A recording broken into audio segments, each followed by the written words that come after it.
Hi, Mackenzie. Hi, everybody. People are logging on, so we're going to start in just 2 minutes.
Okay, it's 1:02.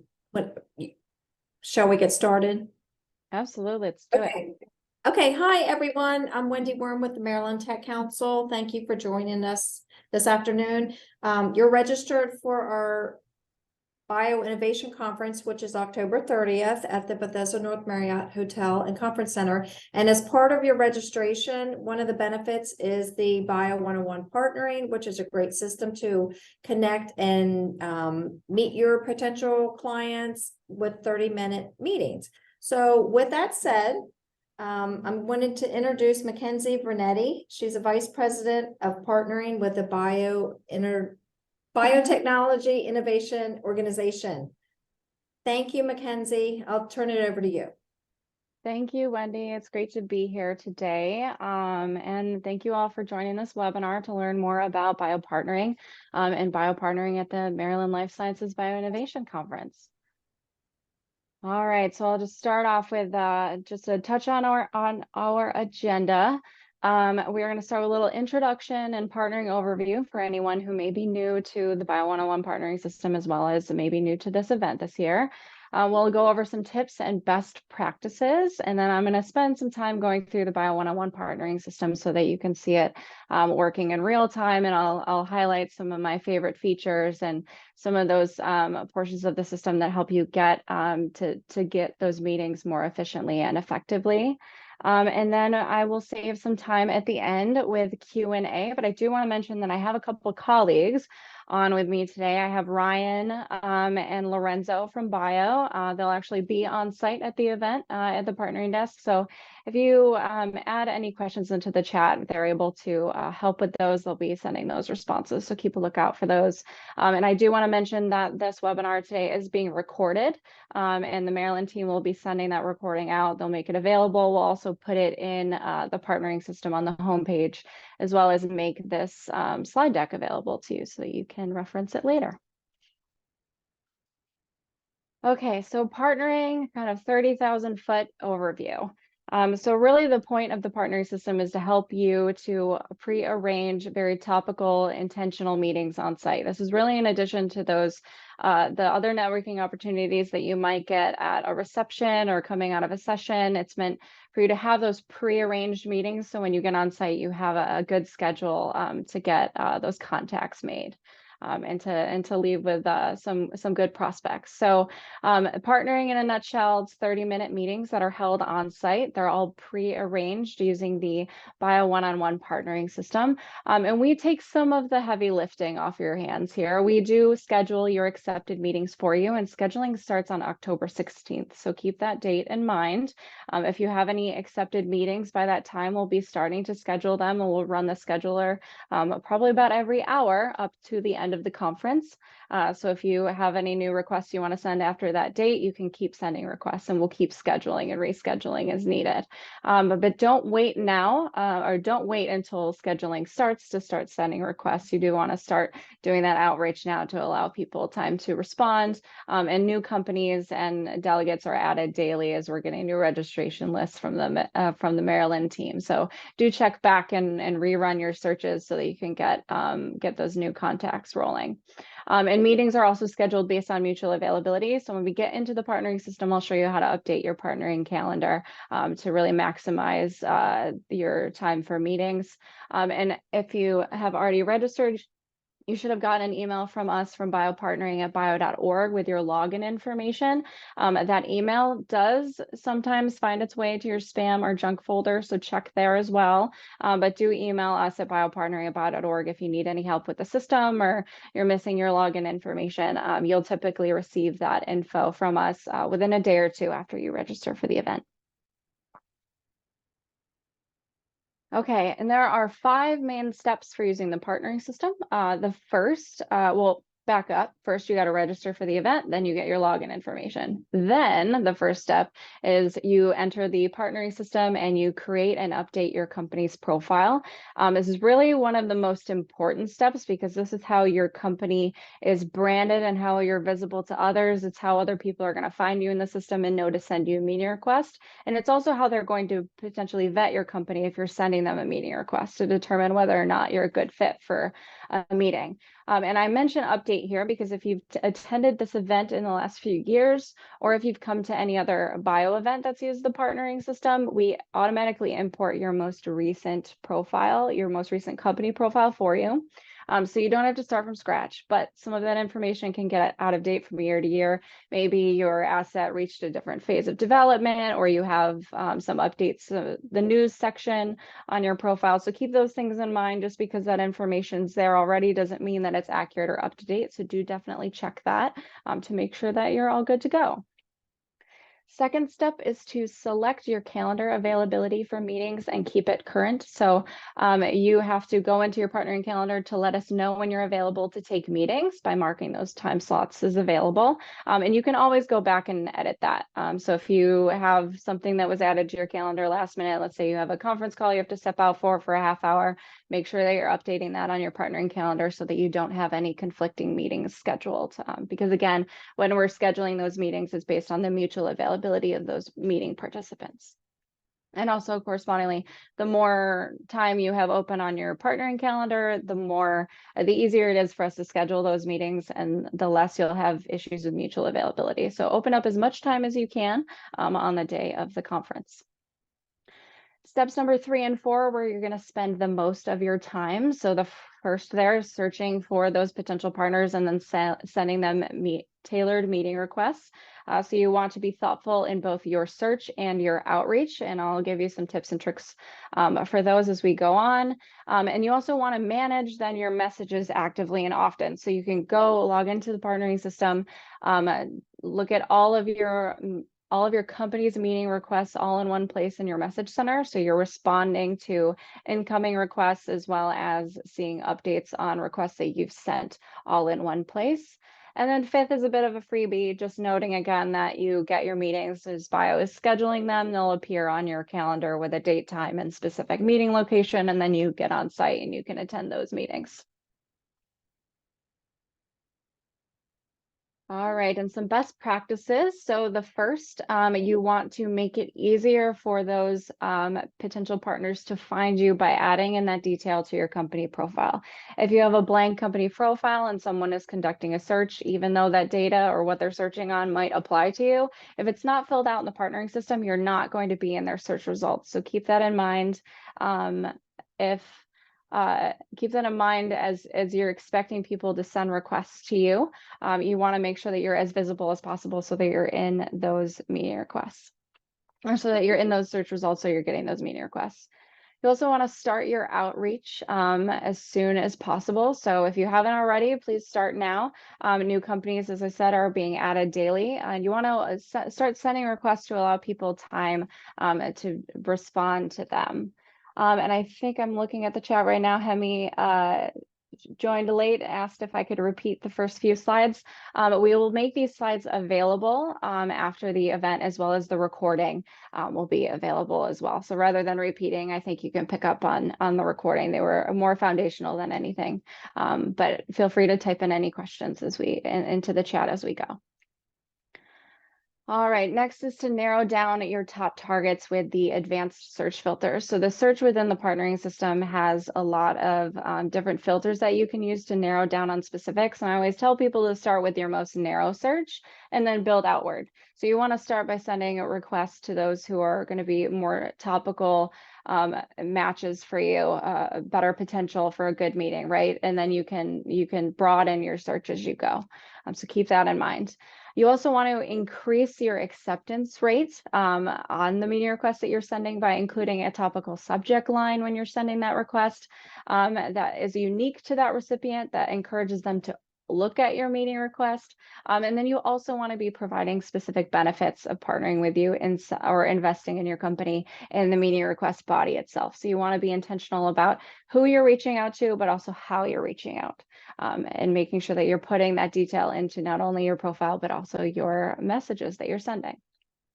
And then last, a top tip is to follow up. So if we're getting close to the event, which we are now, we're early October, it's coming up pretty quickly. If you are still waiting on responses after a few days or a week or so to a meeting request that you've sent, you can use the reply only button on the meeting request to send a follow-up. That brings it to the recipient's on the top of their message center. It also makes it appear on red, and they'll get a notification if they have their notification settings set up for that type of email. So that's a really good tip to increase that response rate.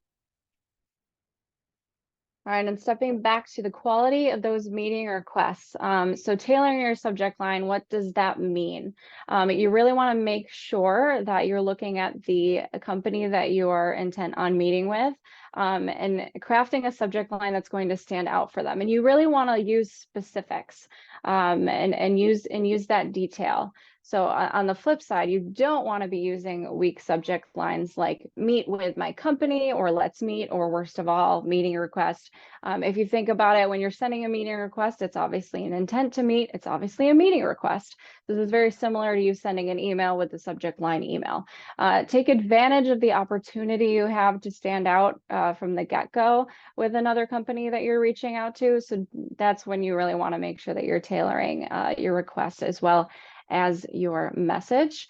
And in terms of the message itself, just some things to keep in mind that you might want to include. You don't want to write a book, but you do want to include information that could be pertinent to the other side. Think about the other person in this scenario, right? They might be going through their message center and reviewing 50 plus meeting requests. First, if you have a tailored subject line, you're going to stand out and your meeting request is more likely to get read first, to be honest. And then as they're reviewing your meeting request, you want to make sure that you're writing a good case for yourself to get that meeting. So you want to include information like if your asset development phase, what therapeutic area you're operating in, what indications you have, if there's any special technologies involved, if you have any recent news or events that are important in this case, and also clinical trial information, especially if it's recent. People like to hear that straight in the meeting request. So really, you're making a case as to why your company may be uniquely positioned to meet your target's needs or to be a good partner. You just want to make sure that you're including that detail in the request so that it's an easy decision for them whether or not to meet with you. Okay, a few quick partnering system user tips to get us started before we get into the demo. So you, again, as I'm telling you to complete your company profile, we've made it pretty easy. There's a lot of, there are a lot of fields that you can use to write in just free text fields, like in the descriptions that make your company a lot more visible in search results when someone's doing a more basic text-based search. But then we also have a lot of pick lists. So the therapeutic areas, company type, country, location, all of that, people can easily search on. So by making those selections in your company profile, it really helps you to add onto that visibility. You want to use our advanced search filters to target that specific company data. So you can filter based on those therapeutic areas, right, and indications. You can also isolate companies that have been newly added since your last search. I'll show you that filter because I find that to be incredibly helpful, especially if I'm running a search multiple times a week. And then another quick user tip, respond to all incoming meeting requests by either accepting or declining them. Not only does this help the senders better tailor, especially if you're declining, better tailor their outreach to others and continue on to reach out to others, but also very practically, if you're accepting or declining meeting requests as you're getting them in your message center, it helps you stay more organized, and it makes those new incoming requests pop out a bit more to you. So you're not just scrolling through the same list day after day. You're actually able to more easily isolate those new incoming requests that way if you're consistently responding. Okay, some key advanced partnering system features that I want to point out before we get into the demo. So within your company profile, you can actually add sub-profiles for drug assets, services, and market products that make those items even more visible in searches. We have a feature called optional meeting participant, which lets you mark meeting participants from your company as optional on meeting requests. So if you have a colleague with very limited availability and you still want them to get all the updates for the meeting, you want it to appear on their calendar. So maybe if they're able to attend in the moment, they'll do that, but you don't necessarily want their availability blocking the scheduling of the meeting. That's when you want to mark them as optional. We actually did the Bio International Convention, which happened this past June. We were able to surpass 50,000 meetings finally. And I think a good portion of that is due to this added flexibility of this feature. It really allowed people with less availability kind of be a little bit more deprioritized, and it kept people from running into the same situation over and over again where a meeting couldn't be scheduled due to lack of mutual availability. So keep that in mind if you have more than one person attending from your company, especially if your colleague has limited availability, because this event is also one day. So you want to open up as much time as you can to make sure that you're slotting in as many meetings. Another key feature is the Outlook and email calendar invitation. So if you're a meeting participant on a meeting request, once it gets scheduled, then if it's rescheduled, anything changes like the location, the time, the meeting participants, you'll get those notifications sent straight to your email calendar or your Outlook. They come in much like any other meeting invite you'd get. And it just helps you bring your meeting straight into your Outlook or email calendar. So when you're going from meeting to meeting on site, it can be really helpful. And also, while we're on site, we're still going to be rescheduling and scheduling meetings as needed. So the team is there to help with that. But this way, if you have any last minute changes, you'll get them straight to your email in your Outlook or email calendar. So it helps to keep you on track in the moment. Again, the advanced search filters, do not sleep on those. I'll show you exactly how to access them, and I'll pick out a couple of my favorites for you. Then if you're using the advanced search filters, you can actually save those searches to apply them very easily later on, straight from the home page. It's very, very efficient. And then we have a new feature that's brand new this fall. It's called Targeted Delegate. So we're going to get a little bit more into the detail on this because I did want to take the time to explain it before we get into the demo, but I will also demo this as well. So the thought process behind Targeted Delegate is we've gotten a lot of feedback from people saying, hey, I know meeting requests, they're sent from company to company, but what if there's one person from the other company that I'm really keen on working with or really keen on meeting with? I know that Dave works in the same kind of indications or therapeutic areas that I do. I feel like we'd really fit in his portfolio if we could just get on his radar more effectively, right? And it's really meant for those cases where you're sending a meeting request to a company that has multiple delegates. So typically in those cases, we've told people, write attention to in the subject line of the meeting request, or when you're crafting the meeting request message, make sure to add them in, say, Dear John or whoever. And that's worked to some extent, but this allows you a little bit more visibility into that targeting. So what it does is when you're sending a meeting request, you can actually pick specific delegates from that company to target rather than writing it in as text, right?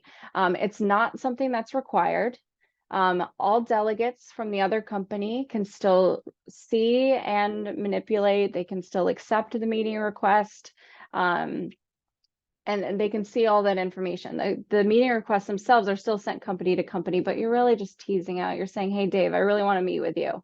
But again, this is kind of a suggestion as well. So the other company can accept the request, and maybe they determine that Jan is a better fit for the meeting, and they'll put her on as a meeting participant instead. So keep that in mind as you're using this. Again, it's not required, and I wouldn't use it unless you know that you definitely want to target a specific person. It's not necessary if you're sending a meeting request to a company that you haven't met with before and you don't know specifically whether it's Dave or Jan that you want to meet with. Just send the meeting request. Don't worry about targeting, because at the end of the day, it's still up to that receiving company to accept your request and determine who's best to attend that meeting. All right, and with that, I will pop on over to the partnering system and I will do a demo.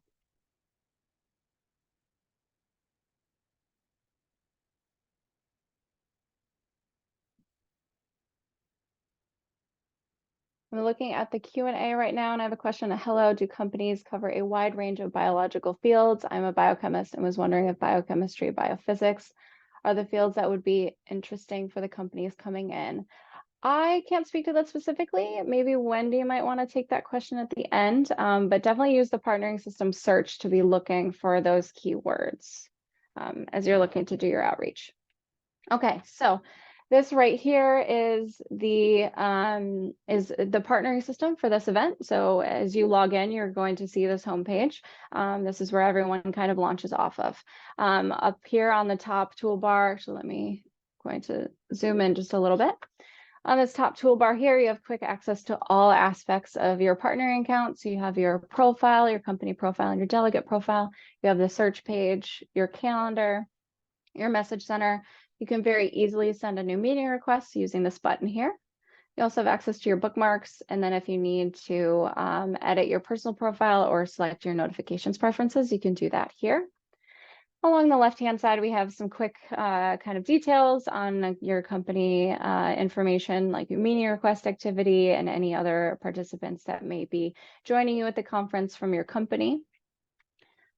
This middle section here, we put helpful information about the event itself. When we get closer to the event, we'll be adding in some information about the mobile app for you to download that, and any on-site tips and tricks we have to offer, we'll add that right here. We'll also put the webinar here as well for you to see. So the recording and the slides we'll put right here in the middle. So do check this out every time you log in. Sometimes this information changes, especially when we get closer to on-site at the event.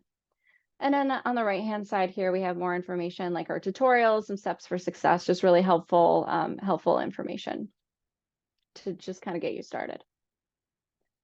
All right, and with that, I'm going to hop on over to the profile, which is the first place you should be starting, because this is how your company is visible and searchable by others in the partnering system. So keep that in mind as you're filling out this information. It's really important to make sure that it is accurate information, up-to-date information, and is thoughtful in terms of your objectives for the event. So first, I want to point out that my company, in this case, Breakthrough Biotech, my profile is unpublished because I am a test company for webinar purposes and demo purposes like this. So I've unpublished my profile so that I am not searchable or visible by anyone else in the partnering system. So if you have unpublished your profile, I encourage you to republish it. It's very quick. Just do that here. Click that publish button. Everyone's profile is published by default. So if you haven't unpublished it, you're good to go. But this is that. This shows you here if you're not published. So keep that in mind. All right. And then just a quick note about searchability, just in general. You're only searchable on what information you put in your profile. So let's say that you are a biotech that is based in the US that works in inflammatory disease, and someone is searching based on those items specifically, and you have neglected to select your company type, for example, or the therapeutic area for inflammatory disease, or even your country, right? You're not necessarily going to be in their search results. So keep that in mind as you're filling out your company information. You do want to make sure that it is as complete as possible. All right. So a couple things I want to point out, really easy. Company type is something that you should be selecting for sure. You can add more than one if it's applicable to you. You can add in keywords that make your company a lot more visible in those when someone is doing a keyword or text-based search. You then also should add in your brief description. This is a field that is 255 characters limit, and it actually tells you that. And this is actually sneakily helpful. This displays underneath your company name in the search results. So if someone's running a search and they are, they're scrolling through their search results and they're deciding who they want to send a request to or who they might want to bookmark, they're reviewing or they're referencing this quick little blurb that you may or may not have added under your company. So keep that in mind as you're crafting that specific message, because it could really help you get that incoming meeting request. Then information like primary licensing and funding objectives, therapeutic areas is incredibly important, especially if you're looking for, research collaboration, something like that, or a licensing deal. It's really helpful to make sure people will search based on this to see if you are in their portfolio or applicable to them. Kevin is asking if I can hover over the company type menu again. So I'm going to do that right now. Company type menu. So there's a lot of options here, and you can select more than one. So just select, but you want to make sure you're selecting what is applicable to you so that you're receiving the topical meeting requests. All right. Okay, and then moving on to financials. Again, this information people feel is Googleable, right? So you can assume, yes, if someone's interested in your company, they might, jump out to Google and do a quick search or go to your website. That's not always the case, especially when someone's relying on those search parameters. So keep that in mind. Add in that if you're a private or public company, if last funding is applicable to you, add that information in.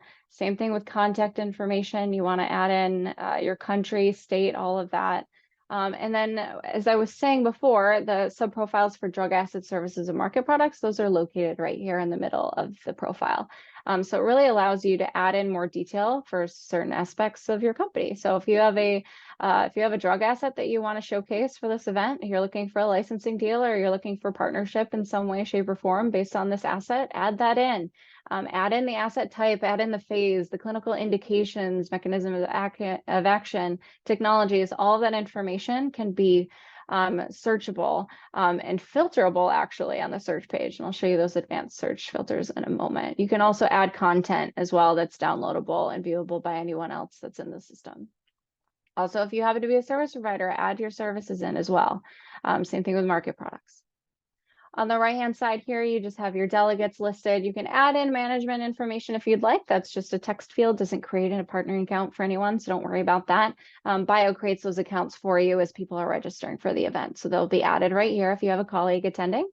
Then you can also add other content. So if you have a one-pager, if you have a non-confidential deck, you can even embed a video from YouTube on this page here. You definitely want to make sure that you're only using non-confidential information because this is viewable and downloadable by anyone else in the partnering system. So keep that in mind. All right, next up, we're going to transition over to the calendar. All right, so your partnering calendar, first I just want to start off, is unavailable by default. So I'm going to go over to John, my colleague's calendar, and show you what that looks like when you log in for the first time. So you only can open up time slots that are available for partnering meetings. So, we have this break in the early morning or mid-morning. So you can only open up times that partnering meetings are being conducted on site. So we've already done that work for you. You just need to tell us when you want to take those meetings.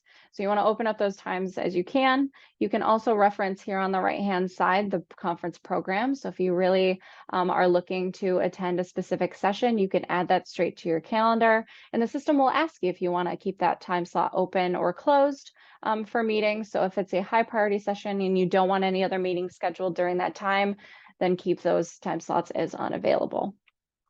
Move on over back to my calendar where I've got some things going on. All righty, so we have scheduled meetings. Once scheduling begins October 16th, we'll display in this dark blue color. We give you the table number and the room it's in, all that information right there when we schedule the meeting so that you're not guessing, and all of that stuff, all of that will be available in your partnering calendar on site.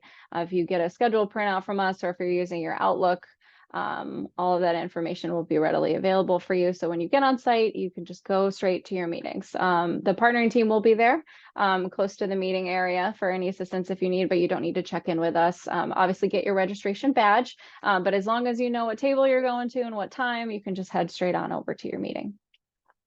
Any program or sessions you add to your calendar will be in this blue color. And then you can also add in personal notes. So if you have a conference call that you need to attend, you can go ahead and add that to your calendar and mark the corresponding time slot as unavailable, so you don't have any conflicting meetings. All righty, let's see. I'm going to move on over to let me just make sure that I got everything from the calendar. Yep, got everything I wanted to talk about there. So we're going to move on over to the search. And this is really, again, search and message center where you're going to spend the majority of your time, especially when it comes to that meeting request outreach, right? So the search page, when you go to that, it's going to load all of the companies currently registered and participating and partnering. It's going to load all of the delegates registered and participating and partnering. And then any corresponding assets, market products or services that are on those company profiles. They're all right here. This is a comprehensive database of everyone attending. So if you wanted to export this information, you want a full list of companies, you can click this export link right here. It downloads an Excel file. So if you need to, send the list around to a colleague or a couple of colleagues to get their input, you can do that very easily in Excel format. And then, you can come back in here and send those meeting requests to them. Likewise, if you apply any search criteria and that filters this list like so, then if you just want to export that list, you can do so here once you've applied those search parameters. Okay, when you find a company that you're interested in, you can send them a new request very easily from this button here. You can also view their company profile in more detail. You can even expand it to full screen if you'd like. And you can also bookmark them. And you can access all of your bookmarks up here. So if you're running a couple different searches and you just want to get a list of companies that you then want to go through and send requests to later on in the day, you can use the bookmarks feature for that. It's actually very handy. All right, and then I want to talk a bit about the advanced search. So you can apply these filters across these tabs. So if you want, let's say we're looking for a biotech company that is based in, let me go down to United States. And let's say we're looking for a company that works in infectious disease, that has a drug asset. Let's do phase. Phase is fun. In preclinical testing phase, I can filter. And that gives me 2 companies. So if this fits all of my criteria for a meeting, I'm going to review these profiles, right? And then I'm going to send them those meeting requests. But then if I want to further expand my search, I can always remove asset phase, for example. And this gives me all of the biotechs that are located in the US that operate in or that are working on drugs in infectious disease or in some way or form. So that can be helpful. And then also once you have applied search criteria, you can save this search for later. So you just want to click up here, Save Search as New. And you can even rename it. So just for ease, I'm going to label this Mackenzie search. And this is actually, this saved search is actually visible for your entire company. So if you have colleagues attending as well and have partnering accounts under the same company as you, you can save a search and they can use your saved search later. Keep that in mind. So I'm going to save that search. And let's say it's a couple days later and I want to come back in. I want to see if there's any new companies that have been added that apply to my search. So I just, I log into the partnering system. I'm here on the home page. If I click this arrow, my saved search is right there. I can click on it, takes me to the search page, pre-applies this criteria, and then I can even go a step further and I can filter based on a specific registration date. So you can do a specific custom filter. So if my last search was on Monday, so I'm going to filter based on new companies added since Monday or since the last 2 days, since yesterday, since the last 2 weeks. You can apply that date range that further filters that list for you. So you don't have to keep going through the same list over and over again. You can actually filter that list again by recently added companies. All right, let me see. think that might be all that I needed to cover from the search at this point. Yes, you can also view your search history up here as well and apply recent searches that you haven't saved but are in your search history. And then you can also use, if you wanted to even do a more basic search, you can use the text-based search, and you can use quotes around those. You can play around with the logic here. And this would refer to any text used anywhere in the anywhere in that company's profile. So for example, right, you can filter for let's see, asset type. Let's say I want companies that have a cell therapy asset. So this gives me 6 total. So I will send requests to those, but then I might want to see, because again, if a company is a cell therapy company, but they didn't include a cell therapy asset specifically on their profile, they might not be in my search. So then I can apply cell therapy here as just a very basic text search, and it gives me some different results and increases kind of the amount of results that I'm getting. So then you want to review those profiles, right, and see, see what it is that they do. You want to look at the company types, you want to look at their description. So again, as if you're thinking about the information that you're filling out in your profile, you want to make sure that you're adding in those descriptions and those objectives and news and all of that. So as people are doing that extra step of vetting, they can easily see it on your profile, because it doesn't always people who are doing those searches don't always make it to the Google step. They don't always go past what's in the partnering system. I think you should. I think that's a good practice. But some people don't always do that. So keep that in mind when you're filling out your profile information. You want to be as complete, as accurate, and as up to date as possible. All right, and then I'm going to quickly pivot over to the message center, which is where all of your meeting requests are housed, both incoming and outgoing for this event.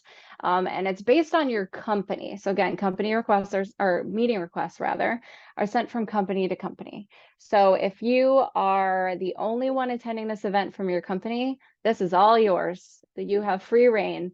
If you have a colleague or two attending with you, and they also have partnering accounts, you share this information. You can all see the same meeting requests. It's really meant to be collaborative so that you can all attend the same meetings if you want, or you can divide and conquer. Just know that you all have access to the same data, which I think is really helpful when you're looking at internally managing how you're vetting these meetings and how you're arranging that information.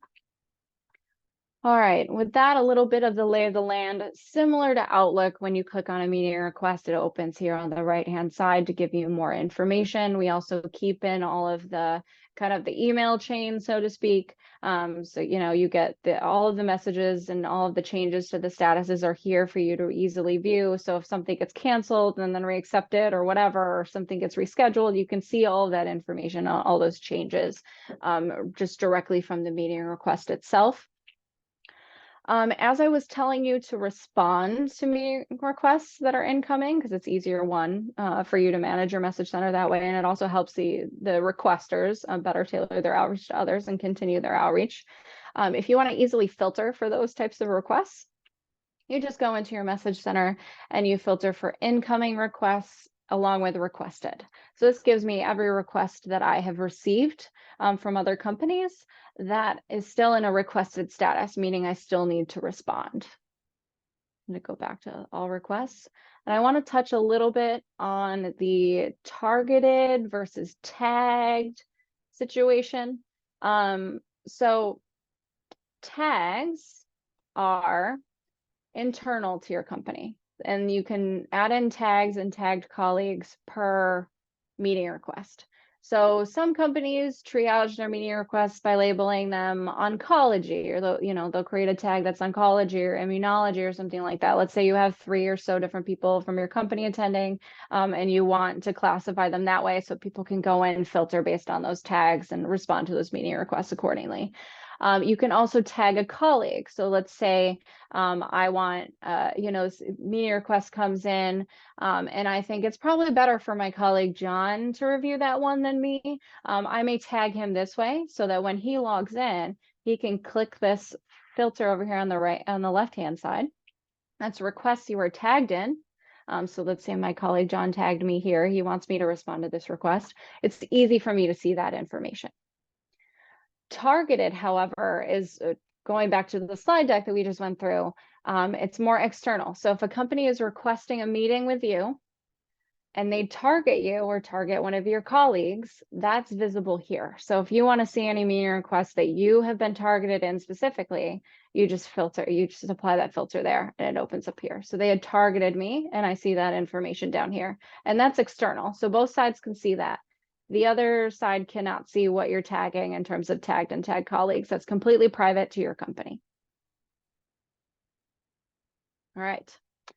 When you have an incoming meeting request to accept or decline, you just click one of these buttons. It actually opens up. You can put in an optional message.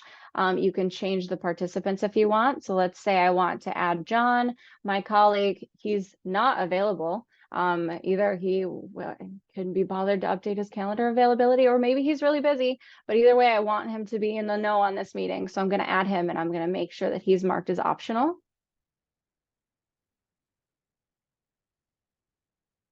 I don't know why that's giving me that error. And so put that there. Name is optional. Perfect. And then I can accept the meeting request. That puts him as optional. So when the meeting is scheduled, the scheduler is only gonna reference the availability of Maria and myself rather than John's. If John was a required meeting participant in this case, the meeting wouldn't have any mutual availability. So this way, if you run into any issues where there's no mutual availability for a meeting like this right here, you can switch out your colleagues, you can make one person optional and try that, or you can also go back into your calendar and open up some times if you'd like, and then go back to your message center. And if that meeting is suddenly available, now if there's suddenly matching mutual availability, that indicator will be removed and the meeting will be scheduled or rescheduled in the next round of scheduling. Again, scheduling doesn't begin until October 16th.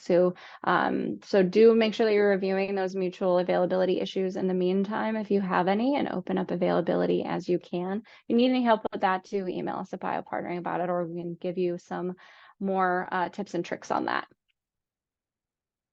All right, once a meeting request is scheduled, so again, beginning October 16th, you can also request a reschedule of that meeting. So if this time doesn't work for you anymore, you can request a reschedule. It puts it in this pending reschedule status. It lets our scheduler know it needs to reschedule it, so it'll find another mutually available time. And like it did for the accepted meeting, if there's no mutual availability for the reschedule, it'll display that as well for you, so you are aware. You can also undo your reschedule request. So if you're like, never mind, I'm actually good with the current time, you can always undo the reschedule request that way. Okay. All right, let me see. If you ever want to download all of your meeting request data, you can do so here via the export link. And I think that's it. There's also a handful of advanced filters. So if you want to filter for any colleagues that have been tagged or targeted, or if you want to filter for any specific tags, you do that here, as well as the company types of the company requesting or that you've sent the meeting request with. It's the other company in that case. All that information is right there. Okay, and with that, I'm going to hop back on over to the slide deck and we will just finish out, and then I'll hop into the Q&A. All right, so one last slide to go through is just a prompt to download the mobile app. It is free. Just search for BioPartnering in your app store. It's available on both the Google Play and Apple app stores.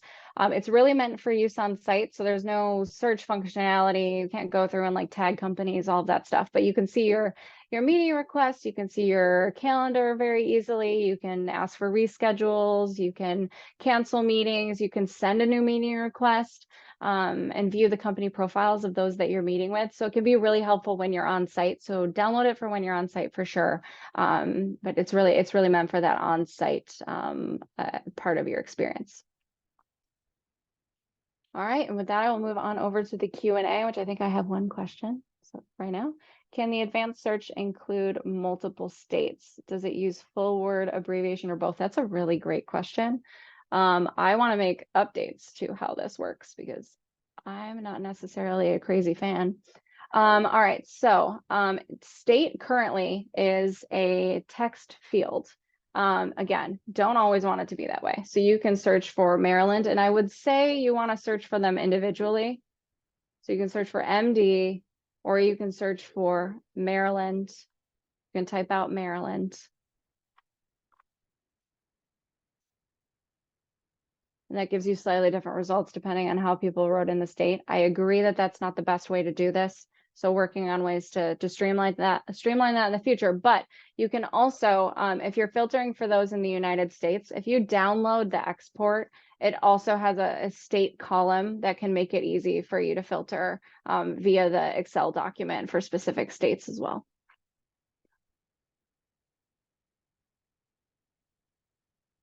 Does the software have any automated features / AI features? It does not currently, but of course we're looking into that.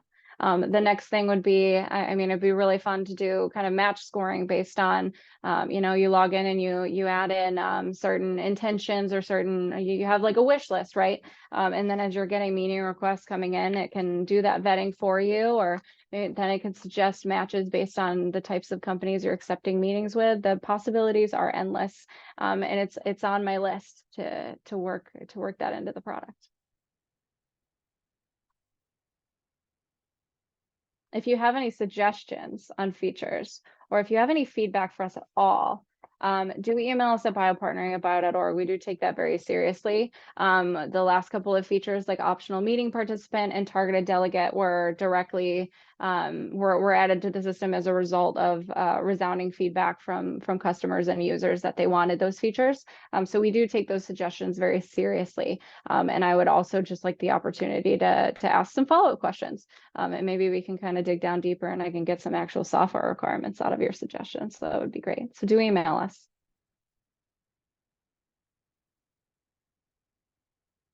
Okay. Any other questions?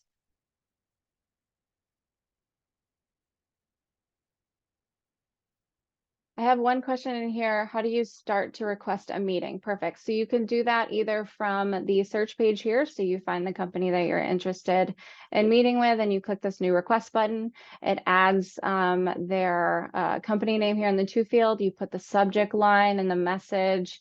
You can also add any targeted delegates from that company, as well as any linked resources. So if you have an asset, service, or market product on your profile, or you've added in a PDF on your company profile, you can add that here. And then you can also add the participants from your side. So it's always going to default to you, but you can add colleagues, you can make people optional or required as needed. And then you can go ahead and send that meeting request. You can also send a meeting request at any time from this new request button up here. You just have to start typing in the company name and you can select it from the pick list.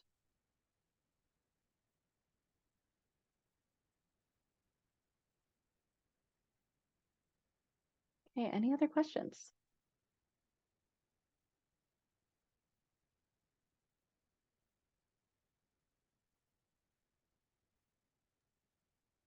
All right. Well, again, thank you all for joining us, and I'll kick it over to Wendy for any closing remarks. But if you do have any questions about the partnering system, using it at all, getting access, do email us at biopartnering@bio.org, as well as if you have any feedback. And you'll all be seeing Lorenzo and Ryan on site in just a few weeks. Thank you, Mackenzie. It's good information every time I listen to this and I learn something new. If anybody has any questions, they can contact us directly about the conference, or if it's anything buyer partnering related and it comes to us, we'll just share with you, Mackenzie and Lorenzo and Ryan. Otherwise, thank you.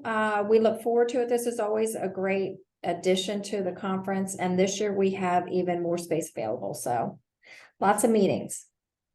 Awesome. Okay, thank you very much.